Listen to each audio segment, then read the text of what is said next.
NMD Farooq గారు, జిల్లా collector గారు శ్రీమతి రాజకుమారి గంజి ఐఏఎస్ గారి యొక్క అమృత హస్తాల మీదుగా జ్యోతి ప్రకాశన కార్యక్రమాన్ని నిర్వహించుకుంటూ ఉన్నాం.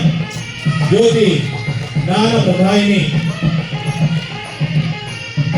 జ్ఞాన జ్యోతులు వెలగాలనేటువంటి ఆశయంతో ప్రతి కార్యక్రమంలో కూడా జ్యోతి ప్రకాశన కార్యక్రమాన్ని నిర్వహించుకుంటూ ఉంటాం. తర్వాత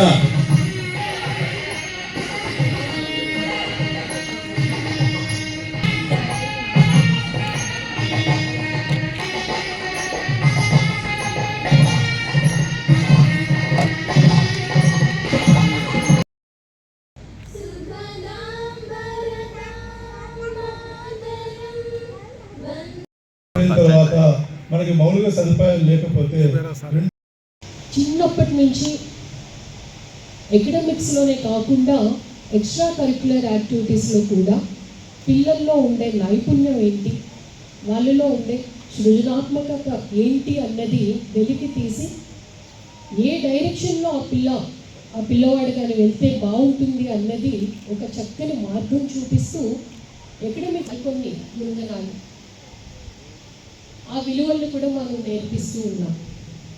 సో మీ అందరికీ కూడా మరొకసారి అభినందనలు తెలియజేస్తూ ఉన్నాం. ఇక్కడ ఈరోజు ఉత్తమ ఉపాధ్యాయులుగా ఇక్కడ కన్స్టేట్ మనం చేయబోతూ ఉన్నాం. మీరందరి కిరీటాలు చూస్తూ ఉంటే చాలా ముచ్చటగా ఉన్నాయి. మనసు ఎంత నిండుగా అనిపిస్తుంది అంటే మిమ్మల్ని చూస్తూ ఉన్నాను అనమాట. అంటే ఆ వృత్తికి చెప్పాను అంత పవిత్రమైనది, అత్యుత్తమ ఉద్యోగం అని. అంటే ఆ కిరీటం పెట్టుకున్న తర్వాత అంత వన్నే తెచ్చిన వారుగా కనపడుతూ ఉన్నారు. ఈరోజు ఉత్తమ ఉపాధ్యాయులుగా అవార్డ్స్ తీసుకోబోతున్న మీ అందరికీ కూడా నా యొక్క అభినందనలు తెలియజేస్తూ ఉన్నాను. కొంతమంది టీచర్స్కి ఇవ్వలేదు అని నా దృష్టిలో ప్రతి ఒక్కరూ కూడా బెస్ట్ టీచరే.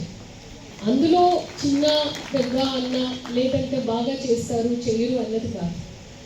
అంటే కొన్ని సందర్భాల్లో ఏమవుతూ ఉంటుందంటే చాలామంది మనం ఇది చాలా పెద్ద బాధ్యత. ఇది ఈ కలెక్టర్స్ కాన్ఫరెన్స్ వెళ్ళినప్పుడు గౌరవ మంత్రివర్యుల వారు కూడా హాజరయ్యారు. ఆ రోజు జిల్లాని రెడ్ కలర్లో పెట్టారు.